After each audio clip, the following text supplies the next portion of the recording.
শ্রীমদ্ ভগবদ গীতা তৃতীয় অধ্যায় শ্লোক নাম্বার 12। তো অর্জুনকে যখন ভগবান বললেন যে সৃষ্টির শুরুতে প্রজাপতি যজ্ঞ সৃষ্টি করলেন, বেদাদি কর্ম, বেদাদিতে কর্ম বা যজ্ঞ প্রবর্তন করলেন, সেই সমস্ত যজ্ঞ করে তোমরা তোমাদের কাঙ্ক্ষিত বস্তু ইষ্ট বস্তু লাভ করতে পারবে। এবং এখন এই কর্মগুলো যদি কেউ না করে, 12 নম্বর শ্লোকে বলা হচ্ছে যে তারা হচ্ছে চোর সদৃশ। দেবতাদের দেওয়া বস্তু তাদের অর্পণ না করে কেউ যখন আত্মসাৎ করে, সেটা হচ্ছে চুরি করার সমান। যেরকম ঈশাবাস্য, ঈশা উপনিষদে বলা হচ্ছে যে সবকিছু হচ্ছে ভগবানের সম্পত্তি। ঈশাবাস্যম ইদম সর্বম। বা ভাগবতমেও একই রকম শ্লোক আছে, আত্মা বাস্যম ইদম সর্বম। তো সবকিছু ভগবানের সম্পত্তি। এটা যারা মানে না এবং যারা মানে, তাদের পরিণতির সম্বন্ধে ঈশা উপনিষদের 2 নম্বর মন্ত্র এবং 3 নম্বর মন্ত্র। প্রথম মন্ত্র হচ্ছে ঈশাবাস্য নীতি, দ্বিতীয় মন্ত্রতে বলেছে যারা ঈশাবাস্য নীতি মানে তাদের কথা, যে তারা আহ শাশ্বতা সমান, তারা 100 বছর বেঁচে থাকতে পারে, কোনো অসুবিধা নেই, কারণ তারা কর্মের বন্ধনে আবদ্ধ হয় না। কিন্তু যারা সেই ঈশাবাস্য নীতি মানে না, তারা অন্ধতম, ঘোর অন্ধতম নরকে তারা গমন করে, এই এই নীতি না মানার কারণে। কিরকম ভাবে যারা দেবতাদের দেওয়া বস্তু সমূহ দেবতাদেরকে অর্পণ করে, তারা সমস্ত পাপ থেকে মুক্ত থাকে। আর যারা সেটা করে না, শুধুমাত্র নিজেদের ইন্দ্রিয় তৃপ্তির জন্য আত্মসাৎ করে সবকিছু, তারা পাপে জড়িয়ে পড়ে, তারা হচ্ছে চোর। মানে এই 12 নম্বর শ্লোকে বলা হচ্ছে, শ্লোক নাম্বার 12। ইষ্টান ভোগান হি वो দেবা দাস্যন্তে যজ্ঞ ভাবিতা তৈ দত্তান প্রদায়েভ্য यो ভুঙ্ক্তে স্তেন এব স। বিশ্বরূপ মাধব প্রভু কৃপা করে অনুবাদ করবেন। হরে কৃষ্ণ। অনুবাদ: যজ্ঞের ফলে সন্তুষ্ট হয়ে দেবতারা তোমাদের বাঞ্ছিত ভোগবস্তু প্রদান করবেন, কিন্তু দেবতাদের প্রদত্ত বস্তু তাদের নিবেদন না করে যে ভোগ করে সে নিশ্চয়ই চোর। হরে কৃষ্ণ। ধন্যবাদ প্রভুজি। দেবতারা হচ্ছে ভগবানের অঙ্গ হতে সমুদ্ভূত, ভগবানের অঙ্গ থেকে জাত। তারা তার নির্দেশ অনুসারে, অর্থাৎ ভগবানের নির্দেশ অনুসারে তারা বিভিন্ন শক্তিযুক্ত হয়ে, দেবতাদের যে শক্তি সেগুলো ভগবান থেকেই আসছে। তো ভগবানের দেওয়া শক্তিগুলোকে ব্যবহার করে দেবতারা ভগবানের নির্দেশ অনুসারে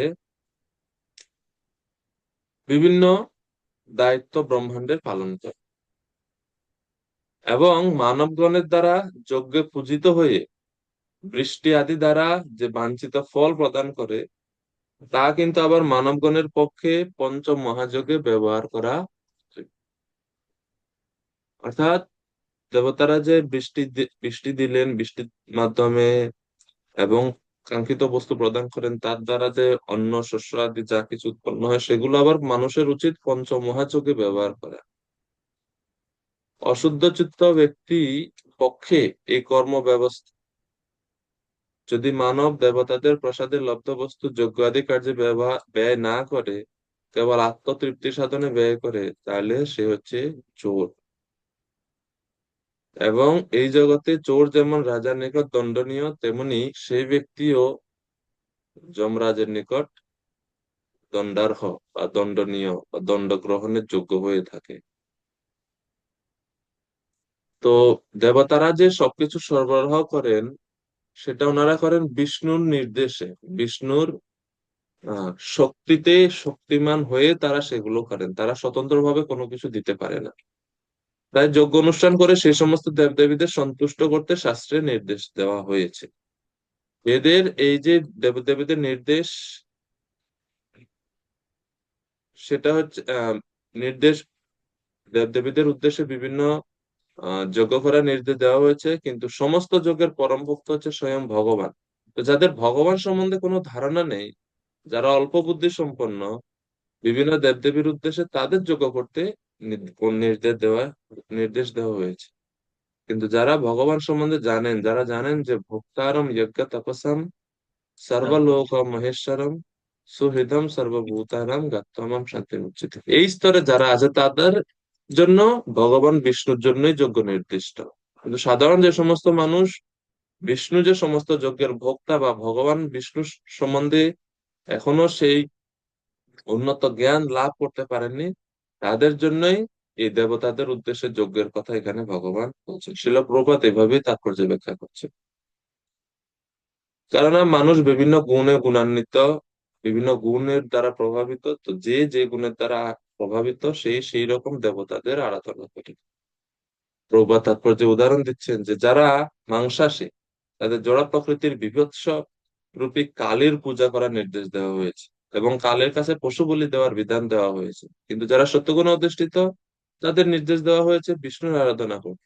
সমস্ত যজ্ঞের উদ্দেশ্য হচ্ছে ধীরে ধীরে জড় স্তর অতিক্রম করে অপ্রাকৃত স্তরে উন্নীত হওয়া।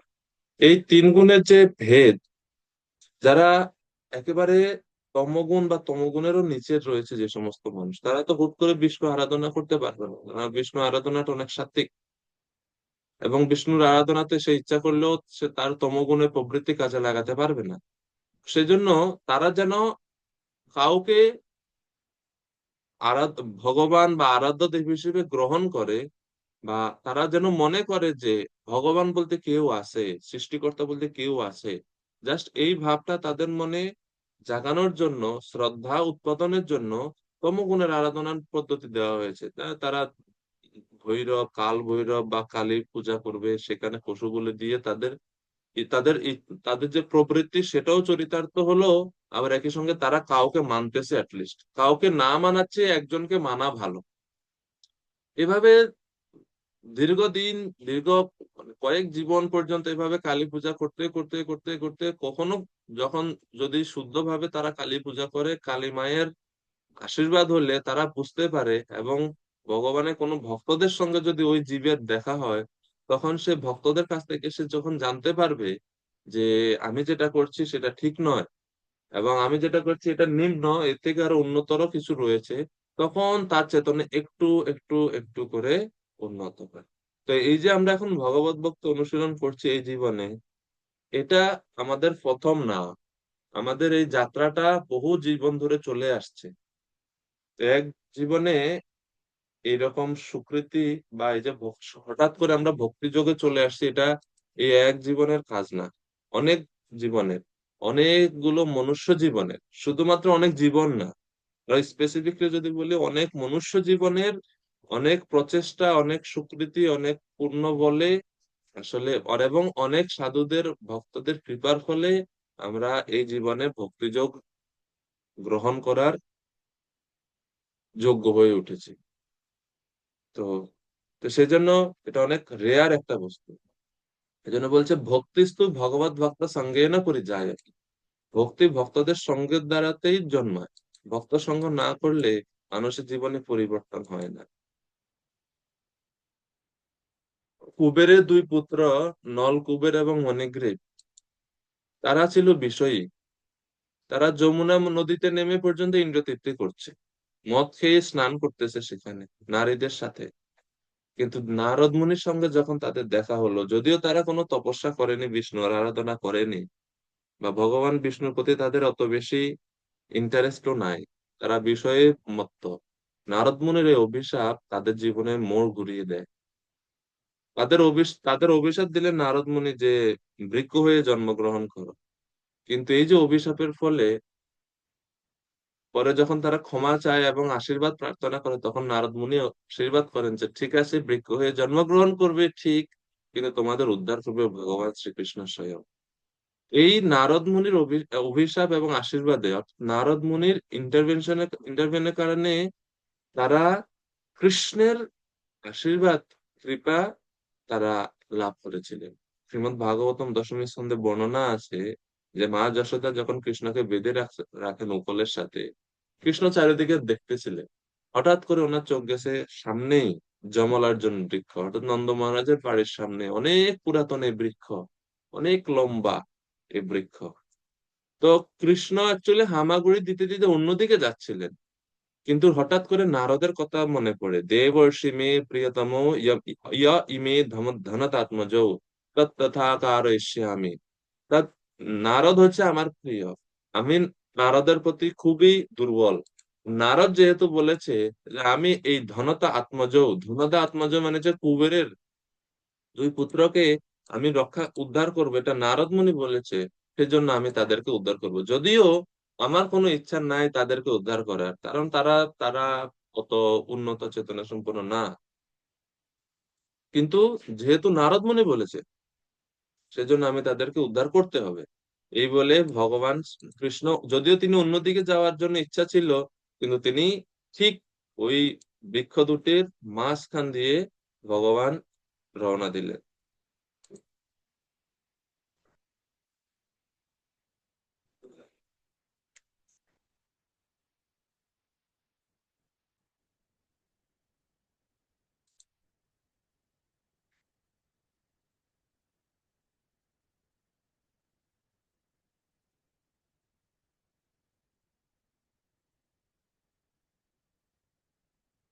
তো শিল প্রভুপাদ এই জন্য বলছেন যে সমস্ত যজ্ঞের উদ্দেশ্য হচ্ছে ধীরে ধীরে জড় স্তর অতিক্রম করে অপ্রাকৃত স্তরে উন্নীত হওয়া।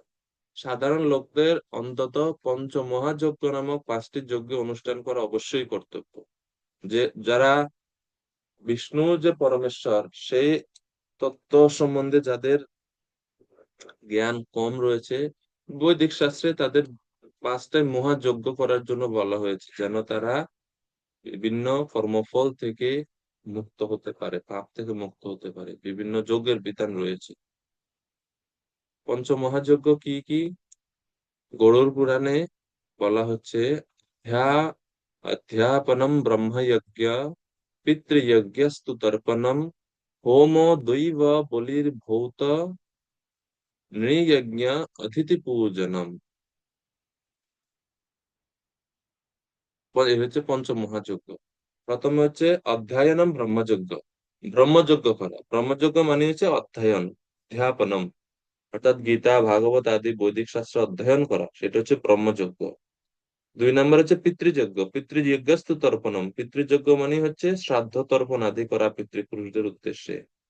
3 নম্বর হোম দৈব বলির ভূত, হোম, হোম মানে হচ্ছে হোমযজ্ঞ করা, অর্থাৎ ইষ্টদেবের উদ্দেশ্যে ইষ্টদেবের পূজা করা, হোমযজ্ঞ। তারপরে হচ্ছে বলির ভৌত, বলির ভৌত মানে হচ্ছে যজ্ঞে বলিদান করা। আর শেষ হচ্ছে নৃযজ্ঞ, নৃযজ্ঞ মানে হচ্ছে অতিথি পূজা করা, অতিথিদের যথাসাধ্য সেবা করে, সেটা হচ্ছে নৃযজ্ঞ। তো এইভাবে বিভিন্ন প্রকার যজ্ঞের বিধান রয়েছে বৈদিক শাস্ত্রে। এগুলোকে বলা হয় পঞ্চ মহাযজ্ঞ।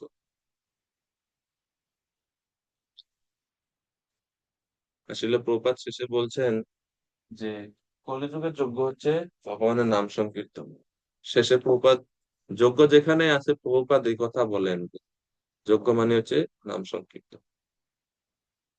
আমরা যদি জীবনের উদ্দেশ্য ভুলে গিয়ে ভগবানের দেওয়া সম্পদগুলো কেবল ইন্দ্রিয় সুখ ভোগের জন্য ব্যবহার করি, তার বিনিময়ে ভগবানকে তা এবং তার প্রতিনিধিদের কিছুই না দেই, তবে তা চুরি করারই সামিল।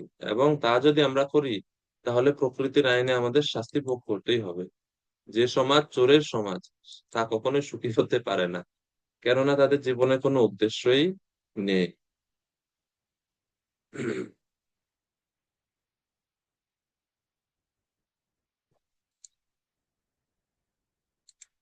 ওকে প্রভু, বলুন প্রশ্ন। ধন্যবাদ, প্রণাম প্রভু। প্রণাম প্রভু। প্রভু, আমরা এই যে এই উদাহরণটা এখানে এই শ্লোকে দিতে পারি না, যে জড়ভরত মহারাজকে যখন ওই মায়ের সামনে, মা কালীর সামনে বনের মধ্যে বলি দিতে নিয়ে যায়, তখন মা কালী উগ্র রূপ ধারণ করে জড়ভরত মহারাজকে রক্ষা করে, মানে ভগবানের ভক্ত হলে পরে দেবদেবীরা এমনি রক্ষা করবে, এই সমস্ত এই ওনাদেরকে ওইখান থেকে বিতাড়িত করে দেয়। হ্যাঁ প্রভু, দিতে পারে, দেওয়া যাবে। ধন্যবাদ প্রভু। দেবকী নন্দন প্রভু। হরে কৃষ্ণ প্রভু, দণ্ডপ্রণাম। দণ্ডবত প্রণাম প্রভু। প্রভু, বলছিলাম যে একটা প্রশ্ন ছিল। আমরা যে পথে আছি, ওই যে আপনি যে একটা 12 নম্বর শ্লোকটা পড়লেন, তো দেবতাদের প্রদত্ত বস্তু তাদের নিবেদন না করে যে ভোগ করে সে চোর। তো আমরা সরাসরি তো ভগবানকে ভোগ করছি, ভোগ দিচ্ছি, ভোগ দিয়ে ওটা প্রসাদ পাচ্ছি। কিন্তু যখন কোনো আত্মীয় স্বজন বা তাদের বাড়িতে গেলাম, কোনো আমাদের নিমন্ত্রণ করেছে, তো সেখানে হয়তো তারা ভগবানকে ভোগ লাগায়নি, কৃষ্ণকে ভোগ লাগায়নি, রাধা মাধবকে ভোগ লাগায়নি, কিন্তু ডাইরেক্ট কালী বা দুর্গাকে ভোগ লাগিয়ে সেটা আমাদেরকে বলছে তোমরা খাও। সেটা কি আমরা পেতে পারি ভক্ত হয়ে? না, খেতে পারি না। পারি না এই কারণে, যেহেতু মানে আমি ওই দেব দেবীদের পূজা বা ওই ওই বিষয়ে আলোচনা এখানে যাচ্ছি না, কেননা এখানে মুখ্য উদ্দেশ্যটা ঠিক ওইটা না। এই দেবতা পূজা সম্বন্ধে বা দেবতা পূজার কি মানে ভালো খারাপ দিক এই বিষয়ে সপ্তম অধ্যায়ের দিকে আলোচনা আছে, তো এই জন্য আমি আর এই দিকে যাচ্ছি না, কেননা এখানে আমাদের এই মানে কর্ম কথা আছে তো এখন পরে। এই জন্য আর এদিকে যাচ্ছি না, যার যতটুকু দরকার আছে। কিন্তু আপনি প্রশ্ন করছেন সেই জন্য বলা, এখানে বলা হয়েছে দেব দেবীদের প্রদান করার জন্য। এবং আচার্যগণ আমাদের বারবারই বলছেন যে এই জ্ঞানে দেব দেবতাদের দেবতাদের উদ্দেশ্যে যোগ্য করতে হবে যে তারা ভগবানের অঙ্গ এবং ভগবানের প্রতিনিধি জ্ঞান। আবার একই সাথে এই উপদেশ তাদের জন্যই যারা বিষ্ণুর আরাধনায় যুক্ত নয়, তা যারা বিষ্ণুর মাহাত্ম্য জানে না, তাদের জন্য যে তারা অ্যাটলিস্ট কাউকে মানুক। একবারে না মানা থেকে কাউকে মানাটা ভালো। ধীরে ধীরে তারা আস্তে আস্তে আমার দিকে আসবে, সেটা অনেক সময় লাগতে পারে তাদের উদ্দেশ্যে। কিন্তু যারা অলরেডি বিষ্ণু ভক্তগণ আছেন তারা তো বিষ্ণুকে নিবেদন করে গ্রহণ করেন, তারা দেবদেবীদের প্রসাদ নিবেদন করার প্রসাদ খাবে না। আর যেটা বলছেন আত্মীয় স্বজনের বাড়িতে গেলাম, দেবী বা কাউকে ওনারা নিবেদন করলো, সে প্রসাদ খেতে পারবো কিনা? প্রথমত দেবদেবতারা ওনারা হচ্ছে বৈষ্ণবী বা ওনারা বিষ্ণু ভক্ত বলতে গেলে। তো সরাসরি যখন দেবতাদের উদ্দেশ্যে কিছু নিবেদন করা হয় ওনারা সেটা গ্রহণ করেন। এক আর দুই হচ্ছে যারা সদাচার যে পালন করে না তাদের হাতে তো ভগবান বিষ্ণুও খায় না। সেজন্য আত্মীয় স্বজন যদি ভক্ত না হয় তাই ওনাদের হাতে আমরা খেতে পারবো না, কারণ আমরা ভক্তি যোগে আছি, তা আমাদের বিধিনিষেধ তো আমাদের পালন করতে হবে। আর এরকম নির্দেশ আছে গৌড়ীয় বৈষ্ণব বা বৈষ্ণবদের জন্যই, যে দেবতাদের প্রসাদ খাওয়া যাবে না, নিষেধ করা হয়েছে, একবারে নিষেধই আছে, দেব দেবতার প্রসাদ খাওয়া যাবে না। কারণ আছে, কারণ কি জানেন? এটা একটা খুবই সেন্সিটিভ বিষয়।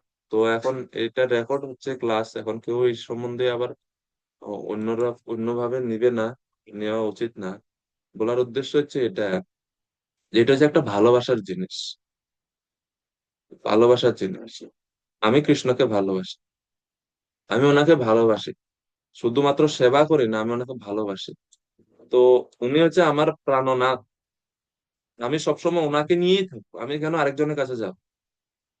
বিষয়টা বুঝতে পারছি। যেমন একটা যদি এটা যদিও জড়জাগতিক উদাহরণের মতো, কিন্তু এই প্রসঙ্গটা ব্যবহার করা যায়, যে একটা ছেলে একটা মেয়েকে পছন্দ করে, তো ও ছেলে চায় না কোনো সময় ওই মেয়েটা অন্য কোনো ছেলের দিকে যাক, যা কিছু দরকার হয় ওই ছেলে চায় যেন ও আমার কাছেই আসে, সেজন্য অন্য কারো কাছে না যায়। যখন সেই ছেলেটা দেখে যে কোনো একটা জিনিসের জন্য এই মেয়ে অন্য কোনো ছেলের কাছে গেছে, সেটা পছন্দ করে না, এবং এটা ভালোবাসাতে ব্যাঘাত সৃষ্টি করে, এটা জড়জাগতিক ক্ষেত্রে। একই রকম ভাবে এক কৃষ্ণ ভক্ত কেন অন্য অন্য দেবতাদের কাছে যাবে? এটা ভক্তির মধ্যে বাধা, মানে একটা ভক্তির মধ্যে শিথিলতা চলে আসে। এমন কি, এটা তো গেল আমাদের আচার্যদের উদাহরণ আমরা দেখি, রঘুনাথ দাস গোস্বামী, মানে আচার্যরা কতটুক কৃষ্ণ, শুধুমাত্র কৃষ্ণকে তারা ভালোবাসে, এটা মানে ওইটা বোঝানোর জন্য বলা। রঘুনাথ দাস গোস্বামীকে বৃন্দাবনে একজন ভক্ত শ্বাস এনে দিছে। শ্বাস বুঝেননি আপনারা? যারা ভারতে আছেন তারা বুঝেন। শ্বাস মানে হচ্ছে ওই মাখন টাখন উঠানোর পরে যে ঘোলের মতো, ঘোল ঘোল কাইন্ড অফ, ঘোলের ঘোল থাকে না, মাঠা মাঠা বা ঘোল আমরা বাংলায় বলি। তো ওনাকে একজন ভক্ত আহ পাতার মধ্যে করে এই ঘোল এনে দিছে। ঘোল বা কি বলে মাখন, এই মাঠা যেটাই বলেন, রঘুনাথ দাস গোস্বামীকে দিছে। এখন উনি এটা হাতে নিয়ে জিজ্ঞেস করতেছে যে এই পাতাটা কোত্থেকে আনছেন? তো ওই ভক্ত বলছে এটা হচ্ছে আহ রাধারানীর যে প্রতিপক্ষ আছেন কে, চন আহ রাধারানীর বিপরীত সাইডে কারা থাকেন? চন্দ্র চন্দ্রমুখী নাকি? গোপীদের নাম জানেন আপনারা? রাধারানী এক পক্ষ, বাম পক্ষ আছে চন্দ্রাবলী, চন্দ্রাবলী, চন্দ্রাবলী সখী। তো ওই ভক্ত বলছে এটা যে চন্দ্রাবলী সখীর কুঞ্জের পাশ থেকে এই পাতাটা আনছি।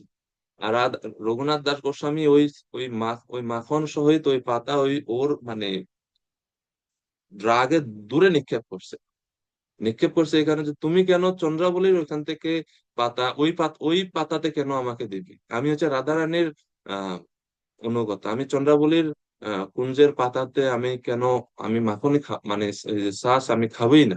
উনি এটা ফেলে দিছে, মানে কতটুক কৃষ্ণ কেন্দ্রিক বুঝতে পারেন। আরেকটা উদাহরণ দিই, যে দেব দেবী তো আরো দূরে, মানে ভক্তরা মানে মহাপ্রভু যা কৃষ্ণের যারা ভক্তরা তারা কতটুক কৃষ্ণ কেন্দ্রিক, কতটুক মহাপ্রভু কেন্দ্রিক হওয়া উচিত। আম রূপ গোস্বামী যখন প্রথম বৃন্দাবনে আসেন, চৈতন্য চরিতামৃতে বর্ণনা আছে, জগদানন্দ পণ্ডিত একদিন দেখলেন রূপ গোস্বামী মাথার মধ্যে একটা গেরুয়া বস্ত্র বাঁধছে। আমরা অনেক সময় বাঁধি না, কাপড় বাঁধি না, উনি মাথার মধ্যে একটা গেরুয়া বস্ত্র বাঁধছে। জগদানন্দ পণ্ডিত প্রথমে এটা দেখে ভাবছে যে এটা মহাপ্রভু ওনাকে দিছে, রূপ গোস্বামীকে দিছে। তো তিনি বলছে, বাহ, তুমি তো মহাপ্রভু কৃপা লাভ করছো, মহাপ্রভু ওনার ব্যবহৃত বস্ত্র তোমাকে দিছে। তখন রূপ গোস্বামী বলছে, না না, ওই অমুক একজন বাবাজি আমাকে এটা দিছে, অমুক বাবাজির দেওয়া বা অমুক সন্ন্যাসীর, আমার ঠিক মনে নাই কে দিছেন, অমুক সন্ন্যাসীর দেওয়া এই বস্ত্র, উনি পূজনীয় ব্যক্তি, সিনিয়র দেখে আমি ওনার এই দেওয়া আশীর্বাদ স্বরূপ মাথায় বাঁধছি। জগদানন্দ পণ্ডিত ওনাকে মারতে গেছে রূপ গোস্বামীকে, যে তুমি কেন মহাপ্রভু ছাড়া অন্য কারো বস্ত্র মাথায় বাঁধবে। ওনাকে মারতে গেছে জগদানন্দ পণ্ডিত। তো এটা ইঙ্গিত করে যে মহাপ্রভু ভক্ত, কৃষ্ণের ভক্তগণ অন্য কারো কাছে যাওয়ার দরকার হয় না। তো এ তো ভালোবাসার মধ্যে ঘাটতি দেখা যায়, তো সেজন্য যাবেন না বা গ্রহণ করা উচিত না। ওনার আবার একই সাথে দেবতাদের আমরা অশ্রদ্ধা করছি না, কিন্তু এটা হচ্ছে আমাদের ভালোবাসার বিষয়, এই জন্য আমরা গ্রহণ করি না। কিন্তু কখনো কখনো দেখা যায় যে, বা এটা হয়, মহাপ্রভু একবার গ্রহণ করছেন এক শিব মন্দিরের, এটা কোথায় আছে, ভুবনেশ্বর না কোন জায়গায়, শিব মন্দিরের প্রসাদ মহাপ্রভু গ্রহণ করছেন। তো সেটা হচ্ছে সেখানে ভগবান বিষ্ণুকে নিবেদন করার পরে যখন দেবতাদের নিবেদন করা হয়, এবং সেটা যখন কোনো একজন ভক্ত করেন, এটা বিশেষ করে কোনো অকেশনও হতে পারে, তখন সেটা আমরা গ্রহণ করি। যেমন জগন্নাথ পুরীতে জগন্নাথকে নিবেদন করার পরে বিমলা দেবীকে নিবেদন করা হয়, এরপরে সেটা সবাই গ্রহণ করে। তো এটা অসুবিধা নাই, যেহেতু প্রথমে ভগবানকে নিবেদন করা হয়েছে এবং এটা ওখানে রীতি এভাবে চলে আসছে, তো শুধু দেব দেবীদের নিবেদন করার পরে এটা আমরা গ্রহণ করবো না। দেবকী নন্দন প্রভু, ওকে গিরিধারী প্রভু হ্যান্ড রেজ করছেন, প্রভু আমি সরি, বলুন। হরে কৃষ্ণ প্রভু নগরত্ন। নন্দন প্রভু। প্রভু, এই পঞ্চ যে মহাযজ্ঞ, এটা হ্যাঁ। তো আসলে প্রভু একজন প্রশ্ন করছিল যে আমরা তো করি না, সরাসরি ভগবানকে করি। হম। আসলে কি সাধারণ লোকের কাছে এটা আমরা বলা উচিত তোমরা পঞ্চযজ্ঞ করো, নাকি সরাসরি ভগবানকে অর্পণ করে গ্রহণ করো? বা আমরা গীতাতে ভক্তরা আমরা ভক্তরা ভক্তি ছাড়া কোনো কিছুই বলবো না। আমরা সরাসরি ভক্তির কথাই বলবো, কারণ আমরা জানি ভগবত ভক্তি করলে সবকিছু আপনা থেকে কৃত হয়ে যায়। আমরা করি না কারণ আমরা ভক্তি অনুশীলন করি। আর আহ, গাছের গোড়া জল দিলে ডালপালা সন্তুষ্ট হয়। কৃষ্ণ হচ্ছে সমস্ত যজ্ঞের ভোক্তা, সেই বিষ্ণু বা কৃষ্ণকে সন্তুষ্টি বিধান করলে সমস্ত যজ্ঞ আপনাতেই সম্পাদন হয়ে যায়, এই জন্য আমরা আলাদাভাবে করি না। মানুষকেও এটা আমরা বলবো না, কারণ আমরা ভক্তিযোগই প্রচার করবো। ভক্তিযোগ হচ্ছে সমস্ত যোগের, সমস্ত পন্থার, সমস্ত বৈদিক সমস্ত নিয়ম কানুনের সার এবং সর্বোচ্চ। সেজন্য আমরা সর্বোচ্চ বিষয়ই মানুষকে বলবো। ঠিক আছে। হরে কৃষ্ণ। করুণা লক্ষ্মী দেবী মাতাজি হ্যান্ড রেজ করছেন অনেক আগে, বলুন মাতাজি। প্রভু প্রণাম, শোনা যাচ্ছে প্রভু? হ্যাঁ, শুনতে পাচ্ছি মাতাজি, বলুন। প্রভু, এখানে যে বলা হয়েছে যে বলিযজ্ঞ, তা এই বলিযজ্ঞ যে শাস্ত্রে বলা হয়েছে যে 5 ধরনের হুম। যজ্ঞ, এই যজ্ঞটাকে কি ওই যে আমি অনেক সময় দেখি প্রভু আমাদের এলাকায় 200-250টা ফাটা বলি দেয়, হুম। তারপরে মহিষ বলি দেয়, এই যজ্ঞটা দেখেই তারা বলি দেয়নি। হ্যাঁ, শাস্ত্রে বলি দেওয়ার বিধান আছে দেখেই তারা বলি দেয়, কিন্তু তারা এটা জানে না যে কলিযুগে যে এই সমস্ত বলি নিষিদ্ধ বা বলি দেওয়া ঠিক না, বা বলি দেওয়াটা হচ্ছে এটা গতানুগতিক ধারায় শাস্ত্রে বর্ণনা আছে বলি দেওয়ার। কেননা কিছু কিছু মানুষ ওই স্তরে আছে, তো তাদের জন্য বলির বিধান রয়েছে, কিন্তু কলিযুগে পাঁচটা পাঁচ প্রকার ধর্মীয় কর্ম নিষিদ্ধ যেগুলো অন্য যুগে ছিল। হ্যাঁ। অশ্বমেধম গবালম্বম সন্ন্যাসম ফলপৈতৃকম দেবরেনা সুতোৎপত্তিম কলৌ পঞ্চ বিবর্জয়। দেখেন, বৈদিক বিধান তো সত্যযুগ থেকে চলে আসছে, কিন্তু যুগ অনুসারে কিছু কিছু নিয়ম কানুন পরিবর্তন হয় বা আহ করতে নিষেধ করা হয়। তো এর মধ্যে কলিযুগে পাঁচটা জিনিস নিষিদ্ধ। অশ্বমেধ, অশ্বমেধ যজ্ঞ, অর্থাৎ এই যে অশ্ব অশ্ব বা বলি দিয়ে যে সমস্ত যজ্ঞ, এগুলো নিষেধ করা হয়েছে কলিযুগে, অশ্বমেধম। তারপরে গোমেদ যজ্ঞ, গোমেদ যজ্ঞ নিষেধ করা হয়েছে। অশ্বমেধ, গোমেদ, অর্থাৎ এই বলি পন্থাটা এই যুগে অনুমোদন নাই, কেননা যোগ্যতা সম্পন্ন শুদ্ধ ব্রাহ্মণ নেই এবং তাদের মন্ত্র শক্তিও নেই। এই কারণে এই পশুদের যখন বলি দেওয়া হয়, অন্য যুগে পশু বলি দিত, বলির মাধ্যমে এই পশুদেরকে উন্নতর শরীর দান করতো ব্রাহ্মণরা তাদের মন্ত্র শক্তির দ্বারা, মন্ত্র শক্তির শক্তিতে, এবং সবাই এটা দেখতে পেত। বলি করা হয়তো কোনো অস্ত্র ছাড়া, তাদেরকে বধ করা হতো মন্ত্রের দ্বারা, তাদের আত্মা এই দেহ ত্যাগ করে উন্নতর দেহ লাভ করতো, এবং সেটা সবাই দেখতে পেত। যজ্ঞস্থলে রক্তপাত করা হতো না কখনোই, এটা বৈদিক সময়ে এরকম হতো। কিন্তু হুম। বর্তমান সময়ে এগুলা নাই, এবং এই কারণে নিষেধ করা হয়েছে। অশ্বমেধ, গোমেধ, অশ্বমেধম গবালম্বম, সন্ন্যাস, এই যে কর্ম সন্ন্যাস হুম। নিষেধ করা হয়েছে এই যুগে। ফলপৈতৃকম, অর্থাৎ পিতৃশ্রাদ্ধে মাংস আদি ব্যবহার করা, শ্রাদ্ধে আমিষ ব্যবহার করা, আরো এগুলো নিষেধ করা হয়েছে। তারপরে দেবরেণ সুতোৎপত্তিম, অর্থাৎ পূর্বের সময়ে যখন কোনো আহ মানে পিতা যদি মারা যেতেন বা কোনো কারণে সন্তান উৎপাদন যদি করতে না হতো, এবং দেখা যায় যে বংশে আর কেউ নেই পরবর্তী প্রজন্ম, তখন দেবরের দ্বারা সন্তান উৎপাদন একটা ব্যবস্থা ছিল, কিন্তু কলিযুগে এই সবগুলো নিষিদ্ধ। সেই জন্য বলি যদিও দেয় মানুষ, কিন্তু এটা দেওয়াটা ঠিক না, কেননা যোগ্যতা সম্পন্ন বা সেই রকম বৈদিক সিস্টেমে বলি এখন আর হয় না, বা দেওয়ার সামর্থ্য শুদ্ধতা নেই এখন কলিযুগে। প্রভু, ওই যে এই যে শাস্ত্রে কোন জায়গায় আছে ওইটা যদি আমাকে একটু বলতেন তাইলে আমি। কোনটা কোন জায়গায় আছে?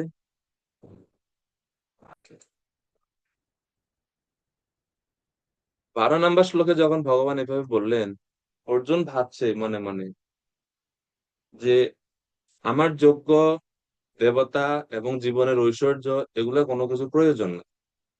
কারণ বেঁচে থাকার জন্য যজ্ঞ করতে আমি চাই না, আমি তো বনে গিয়ে জীবন ধারণ করতে চাই, আমি তো ভিক্ষা আদি করে দিনাতিপাত করতে চাই। এই যজ্ঞ টজ্ঞ করে কি হবে? আমি দেবতাদের থেকে কিছু নিবও না, কিছু গ্রহণও করবো না, সেজন্য তাদের উদ্দেশ্যে যজ্ঞ করারও কোনো দরকার আমার নাই, এর ফলে আমার কোনো পাপও হবে না। আমি তো চোর হবই না, সাথে সাথে এই ভয়ঙ্কর যুদ্ধে আমাকে অংশগ্রহণ করতে হবে না। এটা অর্জুনের ভাবনা।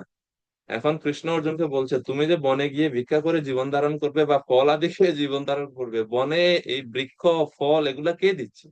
এগুলো তো দেবতারাই দিচ্ছে। তো তুমি যেখানেই যাও, তুমি দেবতাদের প্রদত্ত বস্তু তোমাদের গ্রহণ করতেই হবে। তো সেই জন্য যজ্ঞ অনুষ্ঠান না করলে কখনো তুমি পাপ থেকে মুক্ত হতে পারবে না। যুদ্ধ না করো, কিন্তু যজ্ঞ করতে হবে। পাপ থেকে তাহলে মুক্ত, তা না হলে মুক্ত হতে পারবে না। তো এই জন্য বলছেন যজ্ঞ করাই শ্রেষ্ঠ, যজ্ঞ করলে সমস্ত প্রকার পাপ থেকে মুক্ত থাকা যায়। 13 নম্বর শ্লোক। यज्ञशिष्टासिना सन्तो मुच्यन्ते सर्वकिल्बिषै भुञ्जते ते त्वघं पापा ये पच्यन्त्यात्मकारणात्। ভগবত ভক্তেরা সমস্ত পাপ থেকে মুক্ত হন, কারণ তারা যজ্ঞ অবশিষ্ট অন্ন আদি গ্রহণ করেন। যারা কেবল স্বার্থপর হয়ে নিজেদের ইন্দ্রিয়ের তৃপ্তির জন্য অন্ন আদি পাক করে, তারা কেবল পাপই ভোজন করে। তো এই শ্লোক হচ্ছে আমার জীবনে প্রথম পড়া শ্লোক, ভগবত গীতার প্রথম শ্লোক। তাও চৌমনি মন্দিরে থেকেই এটা পড়া। আমি গেছি মন্দিরে, তো একজন ভক্ত মানে প্রথম প্রথম যাওয়া শুরু করলাম। তো উনি বলতেছেন যে এই শ্লোকটা আপনি আপনি গীতা পড়েন? আমি বলছি না, আমি গীতা পড়ি না, আর গীতা কোনো সময় দেখিও নাই। তো বলছে তাহলে আপনি এক কাজ করেন, 3:13 শ্লোকটা গিয়ে পড়েন। আমি বলছি 3:13 বুঝলাম না। বলছে 3য় অধ্যায় 13 নম্বর শ্লোক। তো আমি মন্দিরে পাঠ করার গীতা আছে, ওই গীতা নিয়ে আমি পড়লাম 3:13। এখন প্রথমে তো পারতাম না, মনে আছে এটা হচ্ছে গীতার প্রথম শ্লোক আমার পড়া। তো এখানে বলা হচ্ছে যে যারা যজ্ঞ করবে না, যজ্ঞ না করে আহ, ভগবত ভক্তেরা সমস্ত পাপ থেকে মুক্ত হন, কারণ তারা যজ্ঞ বশিষ্ট অন্ন আদি গ্রহণ করেন। আর যারা কেবল স্বার্থপর হয়ে নিজেদের ইন্দ্রিয় তৃপ্তির জন্য অন্ন আদি পাক করে, তারা কেবল পাপই ভোজন করে। যজ্ঞ না করে যারা অন্ন আদি পাক করে ভোজন করে, তারা আহারের সাথে সাথে পাপ ভোজন করে। কিন্তু ভক্তরা যজ্ঞ অবশিষ্ট মানে ভগবানকে নিবেদন করে তারা গ্রহণ করে, সেজন্য তাদের আর কোনো পাপ হয় না। তাদেরকে বলা হচ্ছে সন্ত। তো বিশ্বনাথ চক্রবর্তী ঠাকুর বলছেন, ইন্দ্র আদি দেবগণকে যজ্ঞ পুরুষ বিষ্ণুর অঙ্গ আদি রূপে পূর্বেই বলা হয়েছে। সুতরাং সেই দেবতার দ্বারা প্রাপ্ত অন্ন আদি ভগবানের উদ্দেশ্যে যজ্ঞের দ্বারা উৎসর্গ করে তার অবশেষ অর্থাৎ প্রসাদের দ্বারা দেহযাত্রা নির্বাহ করলে তারা সৎ পুরুষ বা সাধু পুরুষ বলে বিবেচিত হয়, এবং তাদেরকে তারা ভক্ত বলে বিবেচিত হয়। এর ফলে অনাদিকাল সঞ্চিত আত্ম অনুভবের প্রতিবন্ধক নিখিল পাপ হতে তারা মুক্ত হয়ে যায়, এবং যারা এই সমস্ত যজ্ঞ আদি করে না, তারা উদর পূরণার, যারা শুধুমাত্র নিজের উদর পূরণ করার জন্য রান্না করে ভক্ষণ করে, তারা পাপী। তারা সেই ভক্ষ দ্রব্যের সাথে সাথে পাপ ভোজন করে। স্মৃতিশাস্ত্রে বলা হয়েছে, আমরা না চাইলেও বা অজ্ঞত ভাবে আমরা 5 প্রকার পাপ কর্ম করে থাকি। তো সেই জন্য এই 5 প্রকার পাপ থেকে মুক্ত হওয়ার জন্য আমাদের পঞ্চযজ্ঞ করা উচিত, স্মৃতিশাস্ত্রের বর্ণনা। এখন দেখেন, এতক্ষণ পর্যন্ত দেবতাদের কথা আসছিল, কিন্তু এখন হুট করে সে দেবতাদের থেকে সেটা ভগবানের দিকে চলে আসছে। মানে এখন এই 13 নম্বর শ্লোকের যে যজ্ঞটা বা যে যজ্ঞ অবশিষ্ট, সেটা কিন্তু দেবতাদের উদ্দেশ্য না, সেটা ভগবানের উদ্দেশ্যে নিবেদন করার কথা আচার্যগণ ব্যাখ্যা করছেন এইভাবে। বলদেব বিদ্যাভূষণ বলছেন, ইয় ইন্দ্রাদি অঙ্গত্বয়া অবস্থিতম যজ্ঞম সর্বেশ্বরম বিষ্ণুম অভ্যর্চ তৎশেষম অশ্নাতি তেন তদ্দেহ যাত্রাম সম্পাদয়তি তে সন্ত তে সর্ব ঈশ্বরস্য যজ্ঞ পুরুষস্য ভক্তঃ। অর্থাৎ দেবতারা হচ্ছে ভগবানের অঙ্গ, বিভিন্ন অঙ্গ প্রত্যঙ্গ স্বরূপ। তো অঙ্গ প্রত্যঙ্গ স্বরূপ দেবতাদের দেওয়া, দেবতারাই তো সবকিছু দিচ্ছে আমাদেরকে, বিষ্ণুর আদেশেই দিচ্ছে, দেবতারা দিচ্ছে। তো দেবতাদের দেওয়া সেই সমস্ত দ্রব্য আদি আমরা যখন দেবতাদের প্রভু ভগবান শ্রী বিষ্ণুর উদ্দেশ্যে যজ্ঞ আদিতে নিবেদন করে তা প্রসাদ রূপে গ্রহণ করে আমাদের দেহ রক্ষা করব, তাহলে আমরা সমস্ত পাপ থেকে মুক্ত হতে পারবো। এবং যারা এরকম করে তাদেরকে বলা হচ্ছে সন্ত বা ভক্ত, আচার্যদের ব্যাখ্যা মতো। তো 5 প্রকার পাপ কি, যেটা আমরা সবসময় করতে বাধ্য হই বা করে থাকি? বলা হচ্ছে উম,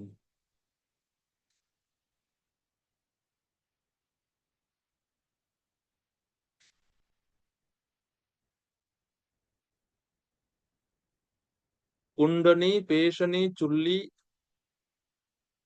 উদকুম্বী চ মার্জনী পঞ্চসূনা গৃহস্থস্য তাভিঃ স্বর্গম ন বিন্দতি। পঞ্চসূনা, স্মৃতিশাস্ত্রে বলছে 5 প্রকার পাপ আমরা অজ্ঞাতসারে করতেই বাধ্য হয়ে। প্রথম হচ্ছে খণ্ডনী। খণ্ডনী মানে হচ্ছে মুষল তারপরে হচ্ছে জাতা, তারপরে চুল্লি, তারপরে জলপূর্ণ কলস, শেষে হচ্ছে মার্জনী বা ঝাঁটা। এই পাঁচটি হচ্ছে পাপস্থান, অর্থাৎ এই জায়গাতে পাপ হয়। কিভাবে পাপ হয়?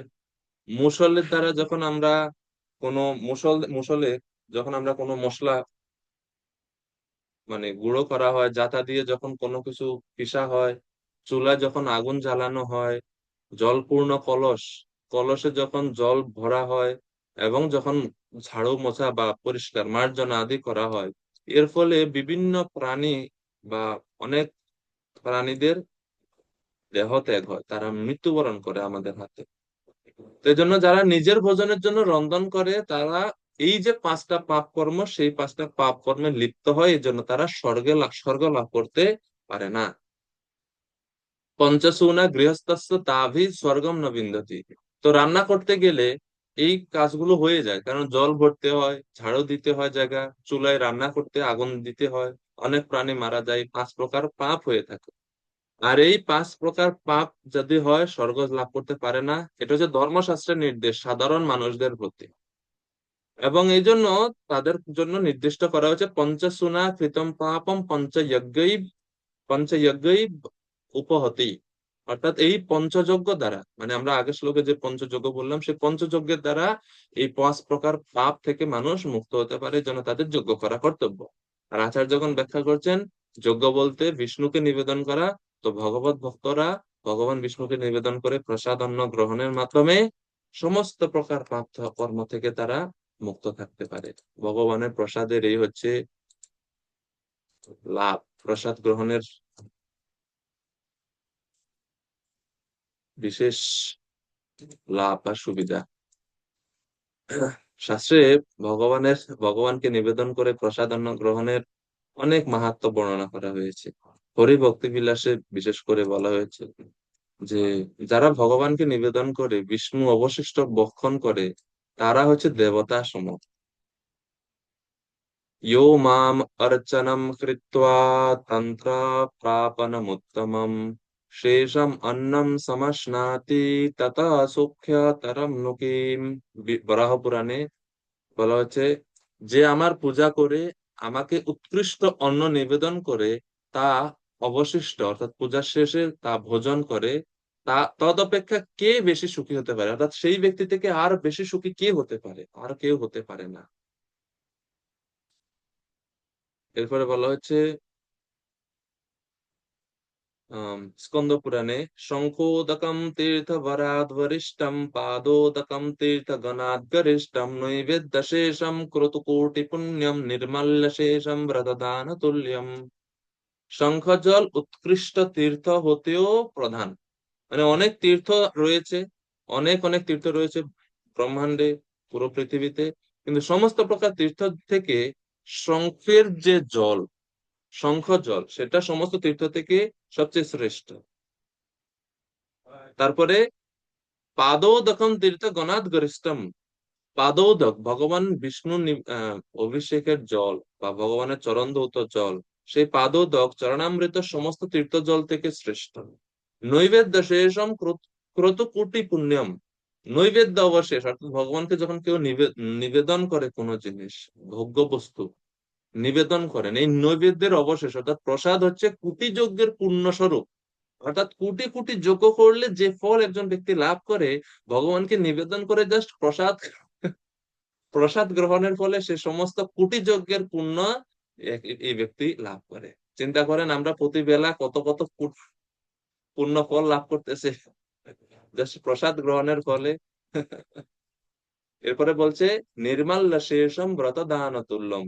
ভগবানের নিবেদিত যে সমস্ত নির্মাল্য, নির্মাল্য বলতে ভগবানের নিবেদিত চরণে তুলসী, ভগবানের নিবেদিত ফুল, ভগবানের নিবেদন করা মালা, এগুলো নির্মাল্য রূপ গ্রহণের ফলে, ধারণ করার ফলে ব্রত এবং দান করার সমান পুণ্য বা ফল আমরা লাভ করি।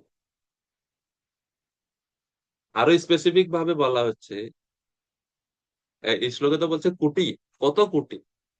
তো পরের শ্লোকে বলছে নৈবেদ্য শেষম তুলসী বিমিশ্রম বিশেষত পাদ জলে ন সিক্তম ইয়ো অশ্নাতি নিত্যম পুরতো মুরারে প্রাপ্নতি যজ্ঞায়ুত কোটি পুণ্যম। তুলসী যুক্ত বিষ্ণুর নৈবেদ্য অবশেষ, বিশেষ করে চরণামৃত মিশ্রিত করে যিনি প্রত্যহ ভগবানকে ভগবানকে নিবেদন করে ভোজন করেন, তিনি 10,000 কোটি যজ্ঞের পুণ্য লাভ করেন। প্রসাদ খাচ্ছেন বা প্রসাদ আমরা যখন পাই, এই হচ্ছে প্রসাদ পাওয়ার পুণ্য। কত পুণ্য? 10,000 কোটি যজ্ঞের পুণ্য। আরে বলতেছে, আপনাদের মুখে দেখে কারো কোনো আনন্দ নাই, মনে হয় যে আপনারা মন খারাপ করছেন নাকি? এত পুণ্য লাভ করেও কোনো মানে আনন্দ নাই আপনাদের? এখনো সবাই চুপ। হরিবল দিতে পারেন আপনারা নিজেরা নিজেরা না? ভগবানের প্রসাদ গ্রহণের এই হচ্ছে ফল। ভগবানকে প্রসাদ নিবেদনের ফল হচ্ছে এটি। জাস্ট জায়গায় বসে আরামসে খাচ্ছি, জিহ্বাও আনন্দ পাচ্ছে, উদরও পূর্তি হচ্ছে, আবার সাথে সাথে পুণ্য ফলও লাভ করতেছে। কি লাভ না? তারপরেও মানুষ ভগবানকে নিবেদন করে না। ভক্ত্যা ভুনক্তি নৈবেদ্যম শালগ্রাম শিলার্পিতম কুটিম মখস্য লভতে ফলম শত সহস্রশ।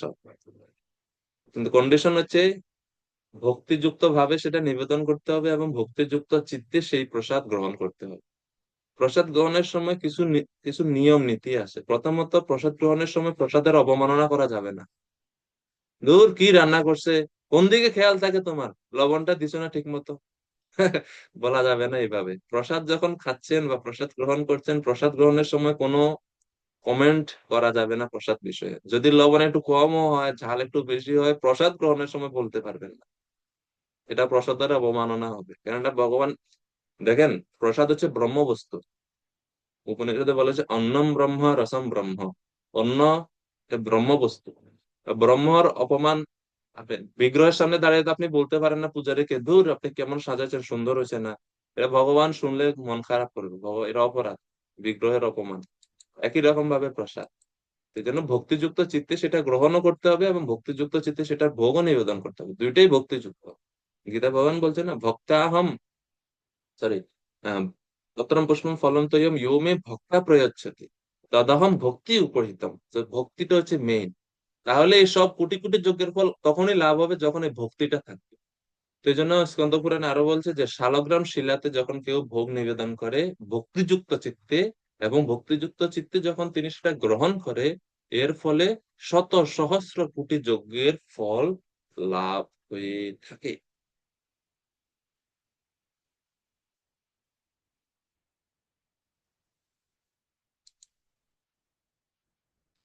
এজন্য সকল বর্ণের সকল আশ্রমের সবার বিষ্ণু নৈবেদ্য গ্রহণের অনুমোদন আছে। কারো কোনো মানে বাজ বিচার করতে নাই যে আমি খাবো কি খাবো না, না, দরকার নেই। তো হরিভক্তি বিলাসে অনেক বর্ণনা রয়েছে, অনেক শ্লোক রয়েছে ভগবান প্রসাদের প্রসাদের মাহাত্ম্য। তো যেটা আমার সবচেয়ে ভালো লাগে, বা আমি প্রথমে যেটা বললাম, হৃদি রূপম মুখে নাম নৈবেদ্যম উদরো হরে পাদোদকম চ নির্মল্যম মস্তকে ইয়স্য স অচ্যুত। এই শ্লোকটা খুব সুন্দর, আমি আপনাদের চ্যাট বক্সে দিই এটা। এটা আপনারা শিখবেন আর মুখস্থ করবেন, কারণ আমরা ভক্তরা এগুলোই করে থাকি প্রভুপাদের কৃপায়। এটা আমাদের আহ, কি বলে, আমাদের ডেইলি কর্তব্য, মানে আমরা করি এটা। তো শ্লোকটা হচ্ছে এটা, হৃদি রূপম, আমি দিছি চ্যাট বক্সে, আপনারা করতে পারেন। হৃদি রূপম, কি কর্তব্য? প্রথমে বলা হচ্ছে হৃদয়ে, অন্তঃকরণে ভগবানের রূপের চিন্তা করতে হবে, হৃদি রূপম। মুখে ভগবানের নাম উচ্চারণ করতে হবে, হরে কৃষ্ণ মহামন্ত্র। উদরে হরি নৈবেদ্যম, নৈবেদ্যম উদরও হরে। ভগবানকে নিবেদন করে সে প্রসাদ উদরে যখন থাকবে, এবং যার মস্তকে মাথায় ভগবানের চরণামৃত এবং ভগবানের নির্মাল্য রয়েছে, বলছে সে অন্য কেউ না, অন্য কোনো মানুষ না, অন্য কোনো দেবতা না, সে আমার মতোই।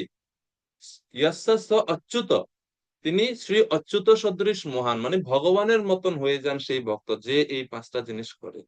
হৃদি রূপম, মুখে নাম, নৈবেদ্যম উদরো হরে, পাদোদকম চ নির্মাল্যম মস্তকে। চারটা জিনিস, এই চারটা জিনিস যিনি করে তিনি ভগবানের মতন মহিমান্বিত হন। আমরা তো করে থাকি।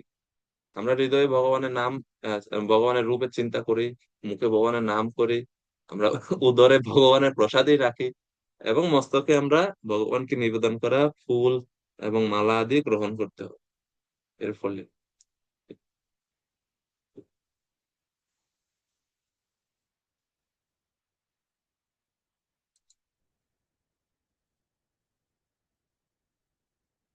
আর যদি ভগবানকে ভোগ নিবেদন না করা হয়, তাহলে কি ফল হয়? ও, অনুবাদ দিছি না? না, আচ্ছা, অনুবাদ দিতেছি।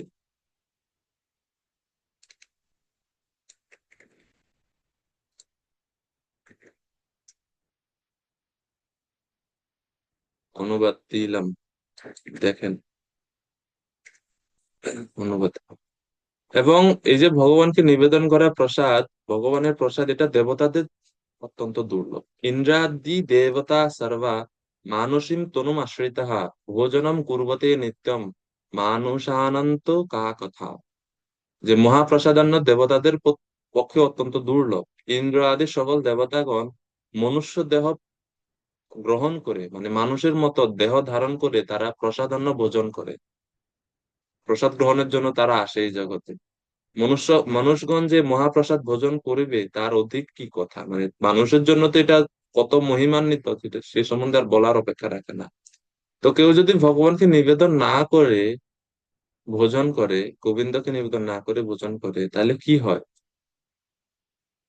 প্রথমে নির্দেশ দেওয়া হচ্ছে, কথঞ্চিত অপি নাশনীয়া অকৃত্যা কৃষ্ণ পূজনম ন চ সমর্পি গোবিন্দে কিঞ্চিত ভুঞ্জিত বৈষ্ণব। যিনি বৈষ্ণব কৃষ্ণ পূজা না করে বা ভগবান শ্রী গোবিন্দকে নিবেদন না করে, বৈষ্ণব ব্যক্তি বা বৈষ্ণব ভক্ত কিছু ভোজন করবে না, বা কোনো দ্রব্যের কিয়দ অংশ ভোগ করবে না। ভোজন এবং ভোগ দুইটা জিনিস, দেখেন। আহার্য বস্তু তো অবশ্যই নিবেদন করবেন, সেটা ভোজন করবে। কোন দ্রব্য, নতুন কিছু, সেটাও প্রথমে ভগবানকে অর্পণ করতে হবে। যেগুলো অর্পণ করা, যেমন মনে করেন নতুন বস্ত্র, ভগবানকে প্রথমে অর্পণ করা উচিত। নতুন কোনো ইলেকট্রনিক গ্যাজেট ভগবানকে দেওয়া উচিত, অর্পণ করা উচিত, এরপর এটা আপনি ব্যবহার করবেন।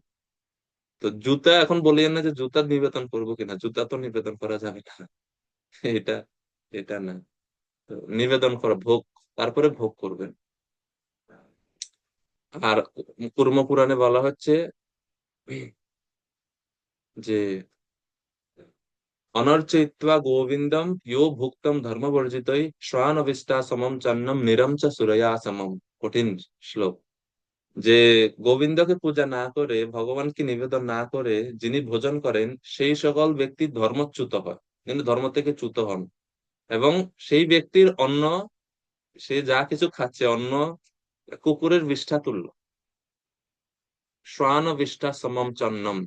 আর তিনি যা জল পান করেন ভগবানকে নিবেদন না করে, জলম চ নিরম চ সুরয়া সমম।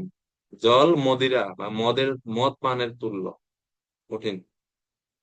এজন্য ভগবানকে নিবেদন করে গ্রহণ করা উচিত। ইয়ো মাম ইয়ো মোহ অথবা আলস্য কৃত্বা দেবতার্চনম ভুঙ্ক্তে সয়াতি নরকম শুকরেষু অপি জায়তে। শুকরেষু ইহ জায়তে।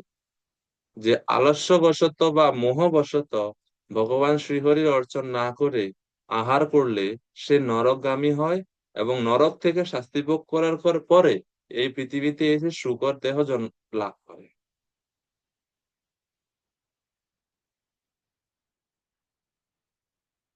সেরকম আরো অনেক শ্লোক আছে, আমরা আর এদিকে চাই না। ভগবত গীতায় যেরকম পত্রম পুষ্পম ফলম তৈয়ম একটা শ্লোক আছে, এই একই রকম শ্লোক ব্রহ্মাণ্ড পুরাণে একটা শ্লোক আছে।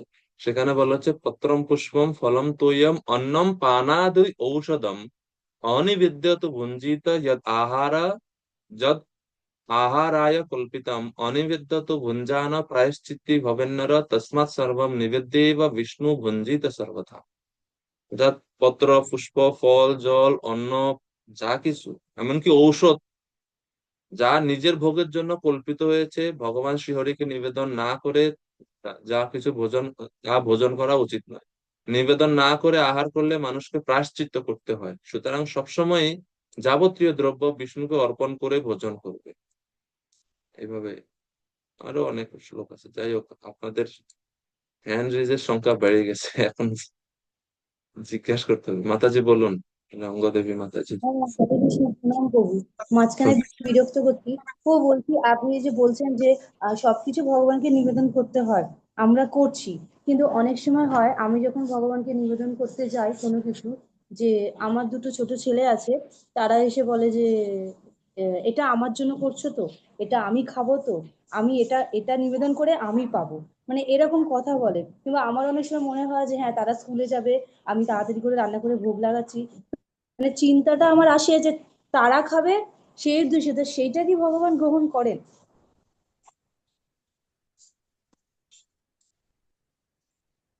গৃহস্থ জীবনে বা পরিবারে সবগুলা নিয়ম কানুন ঠিক মতো পালন করা হয়ে ওঠে না অনেক সময়। তো এই জন্য অনেক সময় তাড়াহুড়া করে আপনি নিবেদন করাটা আপনার জন্য স্বাভাবিক, কিন্তু প্রসাদ হচ্ছে তা যা ভগবানের উদ্দেশ্যে তৈরিকৃত, ভগবানের ভক্তদের দ্বারা রন্ধনকৃত, ভগবানকে নিবেদিত। এটা হচ্ছে প্রসাদ। তো আপনি তো ভক্ত, আপনি রান্না করছেন, কোনো অসুবিধা নাই, আর ভগবানকে নিবেদনও করছেন, অসুবিধা নাই। কিন্তু মাঝে মাঝে যেহেতু ছোটরা তারা বুঝে না, তো মা হিসেবে আপনি তাদেরকে আস্তে আস্তে, যেহেতু ছোট এখন বুঝবে না, আস্তে আস্তে বোঝানোর চেষ্টা করতে পারেন এখন থেকে যে ভগবান হচ্ছে ভোক্তা, ভগবানকে নিবেদন করে তারপর আমরা প্রসাদ রূপে পাবো, এইভাবে তাদেরকে শিখাতে পারেন। আর তো ইমার্জেন্সি তো মাতাজি ইমার্জেন্সি আছে, আপৎকালীন ব্যবস্থা তো আছে এখন, যেরকম চলছে চলুক।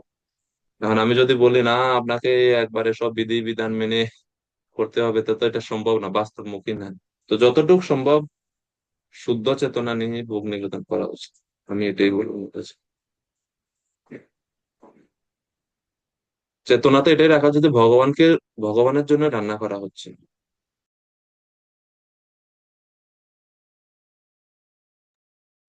ঠিক আছে মাতাজি, আপনি বুঝতে পারছেন না আমরা? তো ঠিক আছে কিন্তু সদানন্দ প্রভু, হরে কৃষ্ণ হরে প্রভু। কৃষ্ণ। ও আপনি প্রসাদের কথাটা বলছেন, সেটা ও ঠিক আছে, কিন্তু জলের কথাটা ও বলছেন যে জল আমরা যদি ভগবানকে নিবেদন করে না খাই, এটা তো মদের সমুদ্র, যাতে ও হম। দেখা যাচ্ছে সারাদিন কয়েক লিটার আমরা খেয়ে নেই প্রভু। একবারে ভগবানকে নিবেদন করে নিবেন। ও আমরা তো সব সময় আর থাকি না, বাইরে বাইরে থাকি এই সময়। সেই ক্ষেত্রে বিষ্ণু স্মরণ করে গ্রহণ করতে হবে।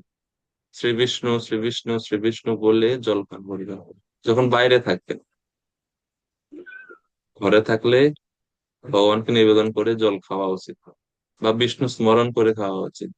অনেক ভক্তরা না জয় জগন্নাথ বলে জল খায়, সেটাও ঠিক আছে, কিছু মাত্রায় চলে। ঠিক আছে।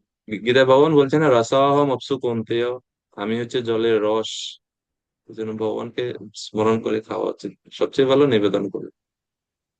ঠিক আছে, হরে কৃষ্ণ। তো এই হলো প্রসাদের ব্যাপার। ভোজন, ভগবানকে নিবেদিত প্রসাদ গ্রহণ করার না করার উভয় দিক। হরে কৃষ্ণ ভাই। প্রভু আমাদের যে হরে। এই গলায় যে কণ্ঠের মালা থাকে না, হম। এতে এতে স্পর্শ করে ফেলেও তখন ভগবানকে স্মরণ করে ফেলেও তো এটা প্রসাদের পেয়ে যায়। এটা আমি না, বৃন্দাবনে আপনার কণ্ঠের মালা তো এটা আপনার ব্যবহৃত, এটাতে স্পর্শ করলে কি হবে? এটা আমি বৃন্দাবনে গিয়েছিলাম প্রভু, যে যে বৃন্দা দেবী যে আছে না, হ্যাঁ। ওখানে যে পূজারী ছিলেন না, উনি হ্যাঁ, বলেছিলেন যে হয়তো যে কোথাও যাচ্ছি আমরা, কোথাও হয়তো আমরা সেখানে তুলসী নেই, হয়তো সেখানে আমরা মনে হচ্ছে কিছু খাচ্ছি, সেটা আমি কি করে প্রসাদী করতে পারি? সেক্ষেত্রে আপনি আলাদা তুলসী কাণ্ড বা তুলসী পাতা বা তুলসী একটা ডাল রাখতে পারেন, সেটা আলাদা। কিন্তু আপনার গলার যে তুলসী মালা, এটা তো আপনার ব্যবহৃত, ওটা আপনি স্পর্শ করলে ওটা প্রসাদ হবে কিভাবে? তুলসী স্পর্শ দরকার, কিন্তু সেটা হচ্ছে যে আলাদা তুলসী কাঠ আপনি সাথে নিতে পারেন, ক্যারি করতে পারেন স্পর্শের জন্য। এরপর আপনি ভগবানকে মনে মনে ভোগ নিবেদন করে প্রসাদ পেতে পারেন। এটা ট্রাভেলিং এর ক্ষেত্রে বা ভ্রমণের ক্ষেত্রে, যখন উপযুক্ত পরিবেশ থাকে না, ট্রাভেলিং চিত্রপট। এর জন্য। হ্যাঁ, তখন আপনি একটা আলাদা তুলসী কাঠ রাখতে পারেন, যেটা আপনি সবসময় ওই ভোগ নিবেদনের জন্য ব্যবহার করতে পারেন। কিন্তু গলা তুলসী মালা তো এটা তো আমি ব্যবহৃত, এটা আমার, এটা আমি কিভাবে ভোগ, যে যে তুলসী গুলা ভগবানকে নিবেদন করা থাকে ওই তুলসী যে কাছে রাখি। তাও হবে। তো এটা ভগবানকে নিবেদিত তুলসী মিক্স করলে প্রসাদ হয়ে গেল, তাও হবে। ভগবানের চরণ তুলসী রাখতে পারেন সাথে, মিক্স করে খেলেন। এটা সবগুলো হচ্ছে ট্রাভেলিং বা যখন উপযুক্ত পরিবেশ থাকে না, সেই সমস্ত ক্ষেত্রে করতে পারেন, এটা করতে পারেন। হরে কৃষ্ণ। শ্রীবাস প্রাণ নিমাই প্রভু। প্রভু ধন্যবাদ, প্রণাম। ধন্যবাদ, প্রণাম প্রভু। প্রভু প্রসাদ গ্রহণের বিষয়ে প্রভু আমি যে প্রশ্ন করতাম উনি বলছেন যে কন্টিমালা দিয়ে আমার একজন প্রভু ভক্তই বলছেন যে আমি প্রসাদ নিয়ে যাইতাম, তখন বলছেন যে গলা প্রসাদ লাগেনি, গলার তুলসী মালা ছয় দিলে প্রসাদ হয়ে যায়।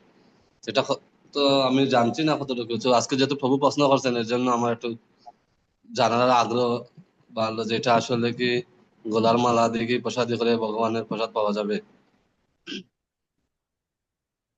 এখন যে ভক্তরাই বলেন, আমি জানি না এটা হয়তো কোথাও কোথাও আছে কিনা, আমি জানি না তো।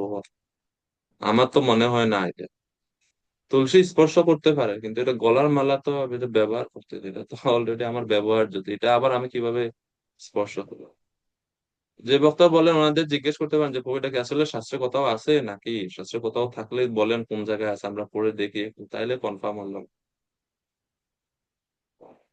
অনেক কিছু মন গড়া চলে আসে আমাদের ভক্তদের মধ্যে। জানি না, যে ভক্ত উনি হয়তো কোথাও পড়ছেন, আমি জানি না, এই জন্য আমি বলতে পারতেছি না তো। ঠিক আছে। শ্রীবাস প্রভু, প্রভু। হ্যাঁ প্রভু। আমাদের শিবাশিনী মা হলো আমাদের মন্দিরের রাঁধুনি, এই জন্য উনি আহ আমাকে জিজ্ঞেস করছে। তার ভিতরে প্রভুর অনেক সাথে তো প্রশ্ন জাগে। ভগবানের রান্নাঘর থেকে লবণ বেশি দেয় কম দেয়, কিভাবে রান্না করতে হবে, এবং প্রসাদ যখন গ্রহণ করে অনেকে বলা বলি করে। তো ওনার ভিতরে অনেক প্রশ্ন। তা আপনি উত্তর দিন, উনি অনেকটাই প্রশান্তি লাভ করবে। ধন্যবাদ। ওই জন্য তো আমি বললাম যে প্রসাদ খাওয়ার সময় কোনো কমেন্ট করা উচিত না, করা যাবে না। রাধনের সন্তুষ্টির জন্য বললাম, খালি রাধনের সন্তুষ্টি নেই, এটা নিয়ম। ভগবানের প্রসাদের মানে প্রসাদ পাওয়ার সময় এগুলো বলতে নেই। এরপরে আপনি হয়তো বলতে পারেন যে প্রভু আজকে মনে হয় একটু অসুবিধা হয়ে গেছে, না সমস্যা নেই, পরে আর ঠিক হয়েছে। আর রান্নাটা এটা খুবই একটা কঠিন কাজ। মানে আমি ব্যক্তিগতভাবে রান্নার রও পারি না, তো এই জন্য আমি রাঁধুনিদের সবসময় দূর আগে থেকে প্রণাম জানাই যে আপনারা বহুত কষ্ট সহ্য করে সব আগুনের সামনে থেকে রান্না করেন, আমাদেরকে প্রসাদ খাওয়াচ্ছেন, আপনাদের চরণে আমার প্রণাম। আমি রান্না পারি না, কিছু বুঝিও না রান্না। যাই, ঠিক আছে প্রভুজি, শ্রীবাস প্রভুর চরণে প্রণাম। ভক্তদের সেবা করছেন তিনি রান্না করে। দেখলাম আমি রথের সময় গেলাম তো দেখছি এগুলো, অনেক পরিশ্রমের সেবা সেটা। সদানন্দ প্রভু। ও, আমরা তো আর রাঁধুনির সাথে তো আর কোনো কথাই বলতে পারবো না, তবু আপনি মাঝে মাঝে একটু টেস্ট করে যাবেন প্রসাদ, ভালোই হলো।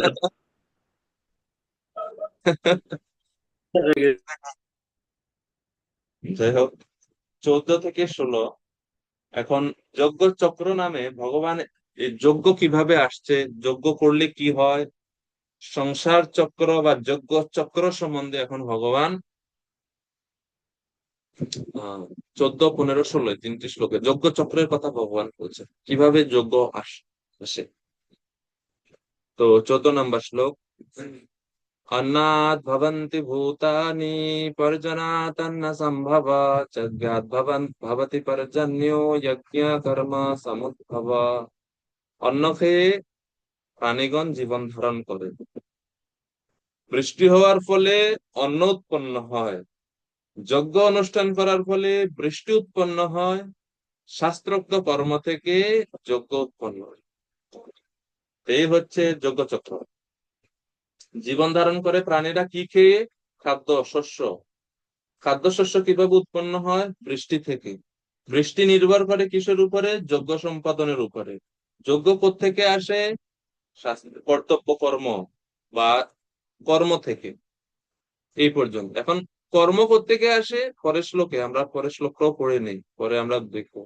কর্ম ব্রহ্মোদ্ভবম বিদ্ধি ব্রহ্মাক্ষর সমুদ্ভবম তস্মাৎ সর্বগতম ব্রহ্মা নিত্যম যজ্ঞে প্রতিষ্ঠিতম। সেই যজ্ঞ আদি কর্ম কোত্থেকে আসে? বেদ থেকে। বেদ উদ্ভূত হয়েছে। বেদ কোত্থেকে আসে? বেদ শাস্ত্র উদ্ভূত হয়েছে পরমেশ্বর ভগবান শ্রীকৃষ্ণ থেকে। অতএব সর্বব্যাপক ব্রহ্ম সর্বদা যজ্ঞে প্রতিষ্ঠিত আছেন। ব্রহ্ম বা পরমেশ্বর ভগবান বেদের মধ্যে এবং সমস্ত যজ্ঞের মধ্যে প্রতিষ্ঠিত, সেজন্য যজ্ঞ করা উচিত। যজ্ঞ করে আহার আদি গ্রহণ করা উচিত, বা যজ্ঞ সম্পাদন এই জন্য এত বেশি গুরুত্বপূর্ণ। আর যারা যজ্ঞ করে না, যজ্ঞহীন ব্যক্তিদের কি অবস্থা? এবং প্রবর্তিতম চক্রম নানুবর্তয়তি হয়ঃ অঘায়ু ইন্দ্রিয়ারাম মোঘম মোঘম পার্থ স জীবতি। আর যারা যজ্ঞ করে না, যে ব্যক্তি এই জীবনে বেদের দ্বারা প্রতিষ্ঠিত যজ্ঞ অনুষ্ঠানে পন্থা অনুসরণ করে না, সেই ইন্দ্রিয় সুখ পরায়ণ পাপী ব্যক্তি বৃথা জীবন ধারণ করে। অঘায়ু ইন্দ্রিয় রাম মোঘম পার্থ সজীবতি, তার জীবন ধারণটা বৃথা, এইভাবে বলা হচ্ছে। সে বৃথা জীবন ধারণ করে যেহেতু যজ্ঞ অনুষ্ঠান করছে না, কেননা তার জীবন ধারণ করে সে কি করছে? সে তার পাপের মাত্রা বাড়াচ্ছে, পাপের মাত্রা বৃদ্ধি করছে শুধুমাত্র, তার আর কোনো লাভ হচ্ছে না। যে মনুষ্য জীবনের প্রকৃত উদ্দেশ্য সে কিছুই সাধন করতে পারছে না।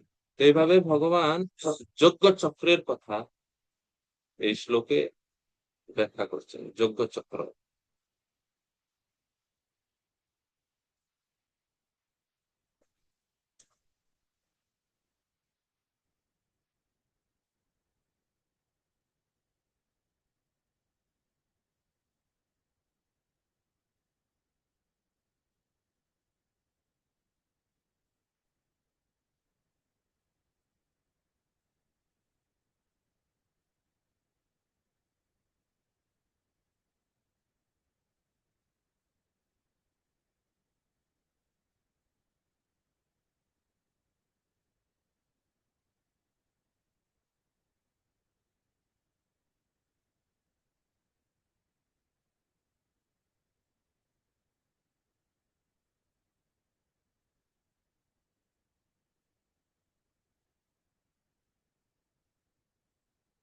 চোদ্দ নম্বর শ্লোক থেকে আমরা যদি একটু দেখি, যজ্ঞ চক্রের শুরু হচ্ছে এই শ্লোক। প্রথমে বলা হচ্ছে অন্যাদ ভবন্তি ভূতানি, অন্ন খেয়ে প্রাণীগণ জীবন ধারণ করে। এখন প্রশ্ন করতে পারেন যে সব প্রাণীরা তো অন্ন খায় না, তাহলে অন্ন খেয়ে প্রাণীগণ জীবন ধারণ করে, এটা কেন বলা হচ্ছে? সব প্রাণীরা কি অন্ন খায়? অন্ন তো মানুষ, অন্য সব প্রাণী তো অন্ন খায় না। তো এর এর ব্যাখ্যা হচ্ছে তৈত্তরীয় উপনিষদে বলা হচ্ছে অন্নাদ এব খলু ইমানি ভূতানি জায়ন্তে অন্যেন জাতানি জীবন্তি। অর্থাৎ অন্ন খেয়েই প্রাণীগণ জীবন ধারণ করে,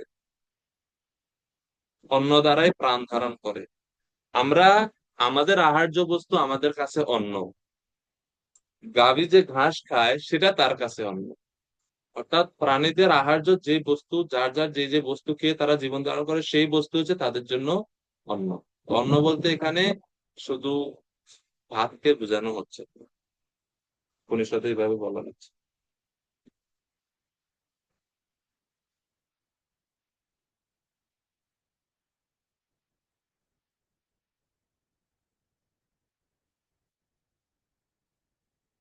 সে অন্ন কোথা থেকে আসে? বৃষ্টি না হলে অন্ন হয় না, এই জন্য বলছে পর্জন্যাৎ অন্ন সম্ভব। পর্জন্য মানে হচ্ছে বৃষ্টি, বৃষ্টি হওয়ার ফলে অন্ন উৎপাদন হয়। আর বৃষ্টি কেন আসে বা কিভাবে আসে? বৃষ্টি আসে যজ্ঞ থেকে, যজ্ঞ থেকে বৃষ্টি আসে। আর শাস্ত্রোক্ত কর্ম থেকে যজ্ঞ উৎপাদন হয়। পঞ্চভৌতিক প্রাণীগণ অন্ন আদি ব্রীহি বা শস্য, অন্ন বলতে শস্য বা বিভিন্ন প্রাণীদের তাদের আহার্যকে বোঝানো হচ্ছে অন্ন। এবং যখন আমরা অন্ন গ্রহণ করি, অন্নের সার অর্থাৎ আমরা যা কিছু ভক্ষণ করি তা দেহে মানে অ্যাসিমিলেট হয়, এবং আমাদের খাদ্যের শেষ বস্তু হচ্ছে এটা সার হতে হতে শুক্র, শুক্র মানে বীর্য রূপে সেটা পুরুষের শরীরে সেটা রূপান্তরিত হয়, এবং সেইখান থেকে তাদের দেহ প্রাপ্তি হয়। অর্থাৎ তারা যখন বংশ বিস্তার করে এক দেহ থেকে আরেক দেহ, আরেক দেহ থেকে আরেক দেহ, সেভাবে বংশ বিস্তার লাভ করে, তো সেই সবকিছু সম্ভব হয় অন্ন থেকে, অর্থাৎ ভোজন থেকে। সেই অন্নের জন্ম বৃষ্টি থেকে, মেঘ হতে বৃষ্টি হয়। মেঘ কিন্তু যজ্ঞ হতে উৎপন্ন হয়, তার যজ্ঞ না করলে মেঘ হবে না, বৃষ্টি হবে না, অর্থাৎ দেবতাদের সন্তুষ্টি বিধান না করলে তারা যজ্ঞ বৃষ্টি প্রদান করবে না। তো এইভাবে জীবন চক্র বা যজ্ঞ চক্র আবর্তিত হয়। মনু সংহিতায় মনু বলছেন এই যজ্ঞের বিষয়ে, যে কিভাবে যজ্ঞ করলে বৃষ্টি হয়।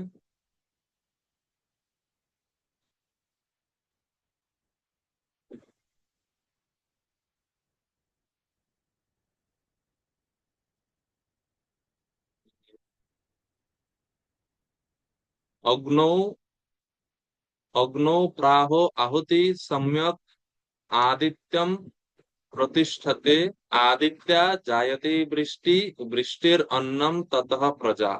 মনুস্মৃতিতে কিভাবে যজ্ঞ থেকে বৃষ্টি হয় তার পন্থা বলা হচ্ছে, যে অগ্নিতে আহুতি দিলে এই আহুতিটা আদিত্যের নিকট গমন করে।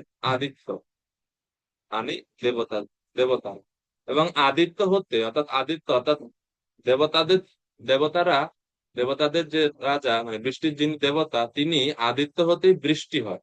আর বৃষ্টি থেকে অন্ন, অন্ন হতে ভূত বা প্রাণীগণের শরীর সৃষ্টি হয়। এরপরে 15 নম্বর শ্লোকে বলছেন ভগবান যে সেই আহ কর্ম বেদ বেদ হতে উৎপন্ন হয়, এবং বেদ উৎপন্ন হয়, উদ্ভব হয় ভগবান থেকে।